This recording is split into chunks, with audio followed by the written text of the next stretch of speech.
Hello, my name's Neil Whitfield, and I am a professional copywriter who helps estate agents to write better copy for their property descriptions for their website and Rightmove and for their brochures, that sort of thing. And with all of the attention that Chat GPT and the various other AI copywriting tools have been receiving recently, I thought it would be an interesting experiment to show you how Chat GPT and another property listing specific AI tool that I've just noticed has come onto the market in the last couple of weeks. I thought it would be an interesting test to show you how they compare to copy that I have written for my clients. So I'm going to do a series of videos. This is the first of 3 videos, and in each one I will put Chat GPT and this new property listing tool PropertyPen to the test to compare. So I'm going to just flick over to Chat GPT, professionally written copy, and I'm sure you'll be able to recognize that. I'm sure you've played about with it. And then I'm going to give it the input to create the copy and do the same for PropertyPen. So here we are on Chat GPT. I'm sure you're probably all familiar with it. You'll have had a play about with yourself. So Chat GPT, you get a little box to enter your information there. Now, I've already got some information which I've just pasted in there. And the reason for that is I want to give a fair crack at the whip to Chat GPT and PropertyPen. So I've got the same information. It's actually more information than I was given by my client, but it's the basic information. Now, one of the key things that I will say is obviously Chat GPT and PropertyPen don't get to see the floor plan. They don't get to see the photos. And quite honestly, I think that they are vital to creating copy that appeals to the ideal buyer or tenant if you're doing it for a rental. But obviously, with AI as it is at the minute in February 2023, we can't add the photos in. I'm not saying that might not happen in the future. It probably will. But at the minute, I think that's a fundamental difference between what I do and what these tools can do, in the fact that they can't see the photos of the property. They can't see the floor plan. And actually, that's very interesting. And it's going to have a big impact when you see the copy that I've written, because looking at the floor plan fundamentally changed what I was writing. But I can't upload the floor plan in Chat GPT, so we've got this basic information. So there's the address. I know that the tools Chat GPT and PropertyPen do a Google Maps search, so they will be able to get local information.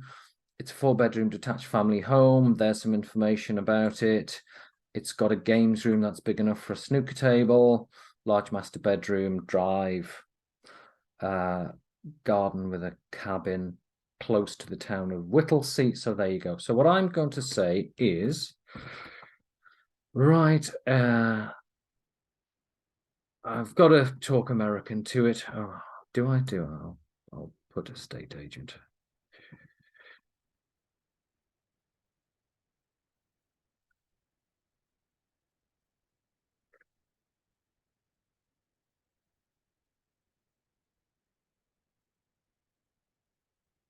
I'll say 500 to 1,000 words, which is typically what my listings tend to be. I would say even with a smaller property, it would probably be 350 words at least.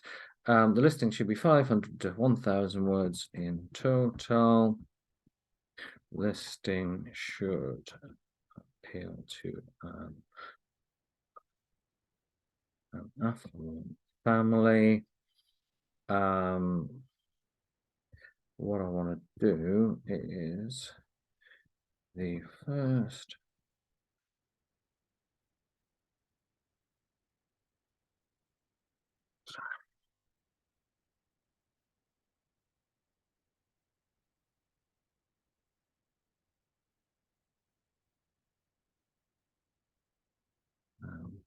I'm saying be no more than 250 characters long, because that's how much you have for Rightmove for the short description. And a lot of the work that I would do with agents is for agents who are on Rightmove, and obviously that is a key differentiator, where if you've got a really, really punchy headline that attracts the attention of the ideal buyer, then that makes your listing stand out. So, Write an estate agent property description for the following property. The listing should be 500,000 words in total. Listing should appeal to an affluent family. First paragraph headline. So there we go. So that's all the information. What I'm going to do now is I'm going to click to PropertyPen, which is, this is a brand new listing specific AI tool, and I've just got a free trial, so I've given it a bit of a go. I've not used it too much, but I'm gonna do that. It autofills because I have had a play about with this one, but what I'm going to do is I'm going to just paste all that information in. So this one, because it's just for property listings, you don't need to tell it to create a property listing because that's all it does. So there we go. So I'm going to go back to Chat GPT and I'm going to click the button there and off it goes.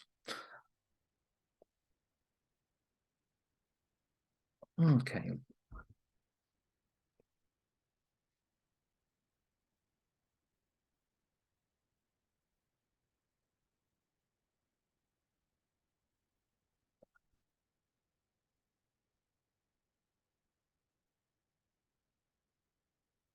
Okay, so as it's writing, first thing, it has come up with a headline that's less than 250 characters. They've got several characters it could have used, but luxury family living in Mayfield Gardens, far better than blah-de-blah estates are proud to bring to the market this 4-bedroom detached property, which is what a lot of estate agents might have written. You can see it is writing it for a family.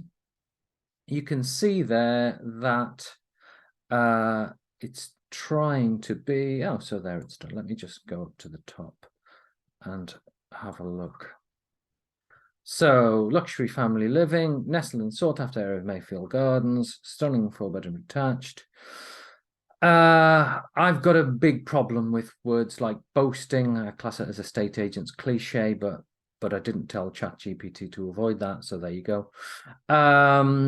The pièce de résistance. I mean, again, slightly cliched, but it is saying the substantial games room. It's highlighting that. Got enough room for a full-size snooker table. Game lover's dream. So it's actually giving you a benefit. That's quite nice. Upstairs. Yeah, it's boasting again. I wish it wouldn't. As you pull up to the property, you'll be greeted by a spacious drive with enough room for several cars and 2 garages. Sometimes these things do sort of take a bit of artistic license, but that's fine. You can always edit it. Behind the cabin, yeah, so it talks about that. Conveniently located close to Whittlesey Town Centre. A lot of this information is exactly what I've used, but it's just sort of dressed it up slightly nicely. And then there is a call to action at the end. If you're looking for the ultimate family home, it's a must-see. Book your viewing today. Okay.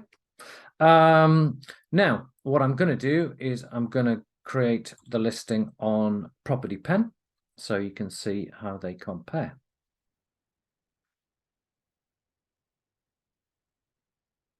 Okay. So immediately, and this is just immediately springs out to me, when I'm writing a listing for a property, almost subconsciously, I will figure out whether the property is the hero or the location is the hero. Sometimes, for example, if you've got a not very interesting flat, but it's next to a really buzzy high street with loads of cafes and delis and all of that, you'll not talk about the flat because it's just death by magnolia. You'll talk about the area. Interestingly here,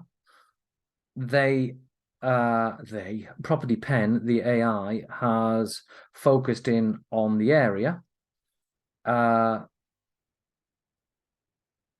It doesn't tell me anything really about the property, which is interesting.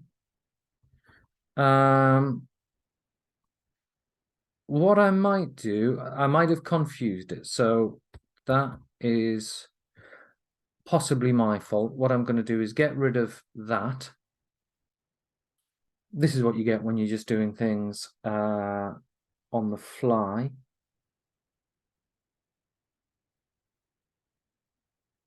I'd be interested to see what difference it makes. I might have confused it.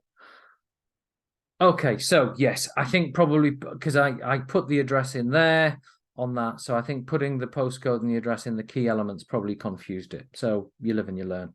But again, it's still talking about the area first rather than the property. You'll see the approach I take later. At least this time it does go into detail about 4-bedroom detached family home. One thing, a bit of feedback for the PropertyPen people.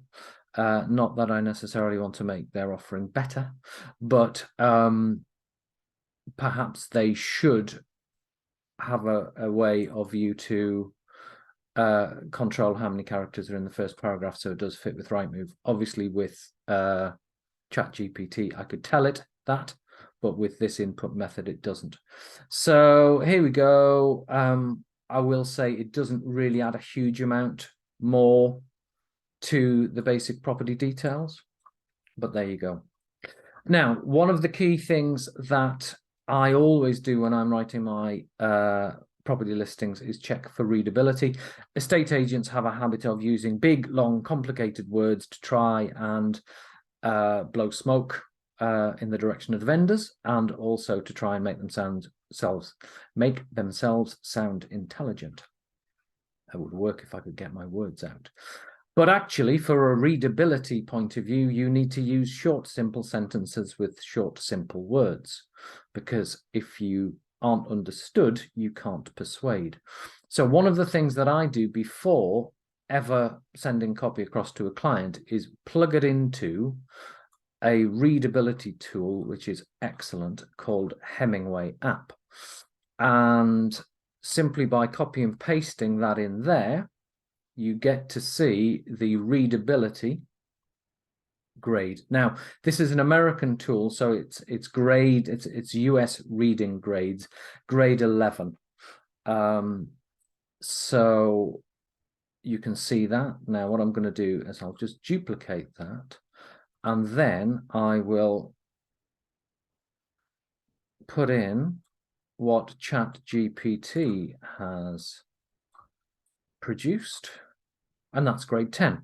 Now, what Hemingway does really well is it shows you in the sort of yellowy mustardy the hard to read sentences. Hemingway app has produced, Chat GPT has produced 7 hard to read sentences and 5 very hard to read sentences, a bit of passive voice and a few adverbs. The PropertyPen, 5 hard to read, 3 very hard, but you can see PropertyPen's done 233 words. I couldn't tell it how long it needed to be.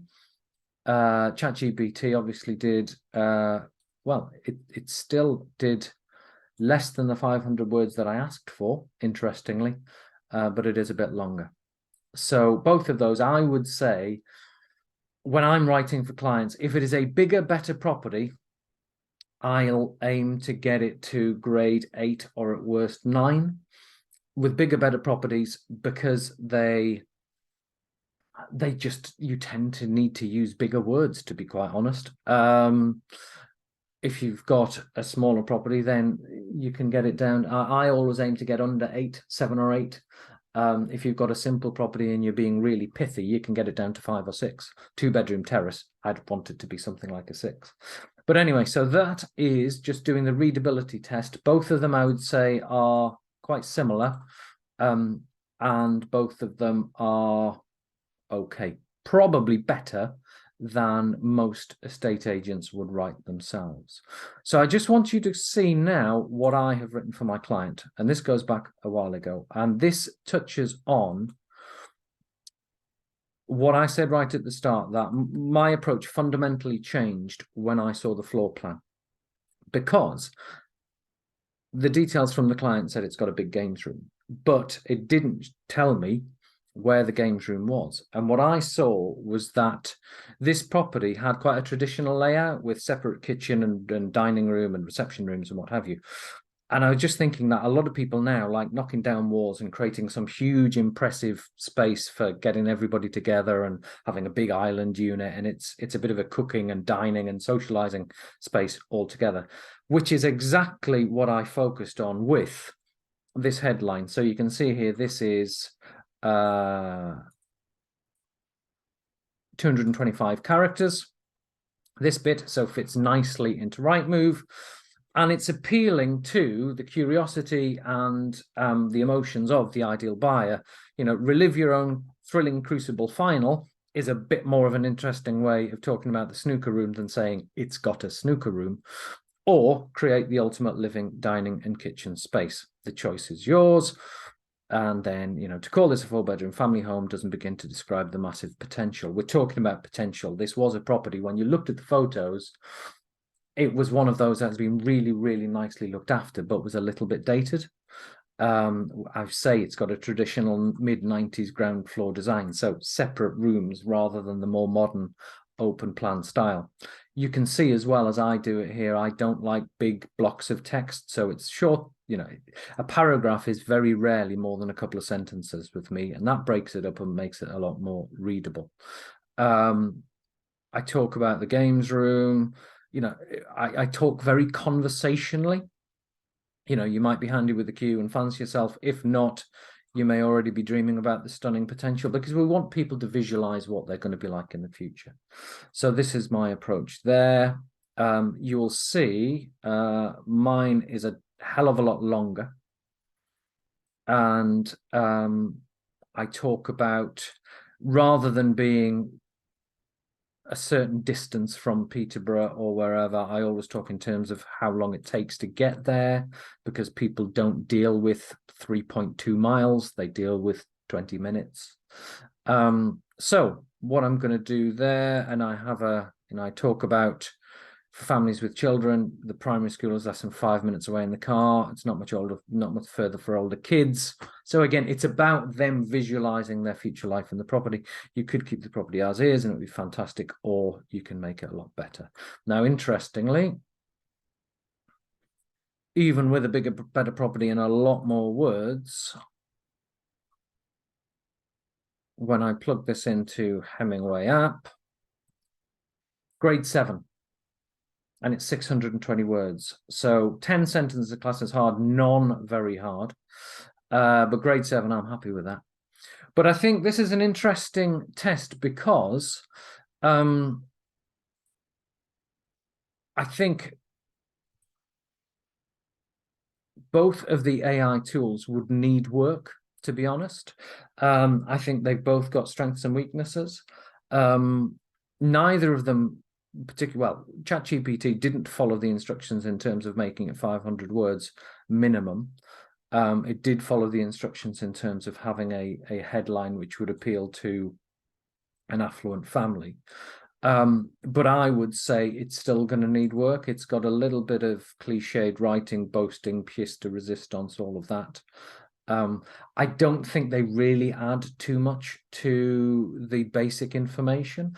And I do think, you know, a shortcoming is not being able to do anything with the photos and the floor plan, because sometimes they make a massive difference, and you really need to be able to reflect that in the copy that you write. So hopefully that's been an interesting exercise, so you can see how Chat GPT and PropertyPen compares when writing a description for a large luxury detached property with a games room. The next experiment that I do will be with a very different sort of property, so you'll have to watch that to see exactly how they all compare.